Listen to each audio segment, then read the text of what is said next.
नमस्कार मित्रांनो, जय महाराष्ट्र. संपूर्ण जगाची झोप उडवणारी जोरदार बातमी. आता पुढचा नंबर कोणाचा? तत्पूर्वी मित्रांनो, तुम्ही आपल्या चॅनलवर नवीन असाल तर आत्ताच व्हिडिओला लाईक, शेअर व सबस्क्राईब करायला विसरू नका. नरेंद्र मोदींनी 2016 मध्ये नोटबंदीचा मोठा निर्णय घेतला. त्यानंतर विरोधकांनी त्यांना चांगलंच धारेवर धरलं होतं. नोटबंदीमुळे गरिबांना सहन करावा लागलेल्या अडचणींचे मुद्दे विरोधकांकडून उपस्थित केले जात होते. त्यावेळी 3 डिसेंबर 2016 रोजी उत्तर प्रदेशाच्या मुर्दाबादमध्ये परिवर्तन रॅलीला संबोधित करताना मोदींची नोटबंदी म्हणजे भ्रष्टाचाराच्या विरोधातील अभियान असल्याचं सांगितलं. हम तो फकीर आदमी है, झोला लेके चल पडेंगे असं विधान करत त्यांनी विरोधकांना लक्ष्य केलं होतं.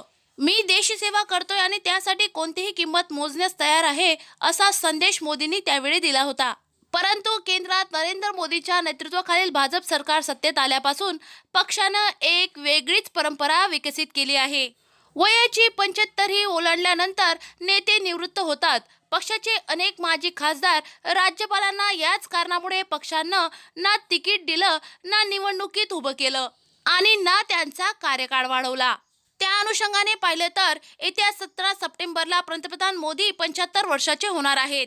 त्यामुळे पंतप्रधान नरेंद्र मोदींनी जर निवृत्ती जाहीर केली तर संपूर्ण महाराष्ट्राची झोपच उडेल.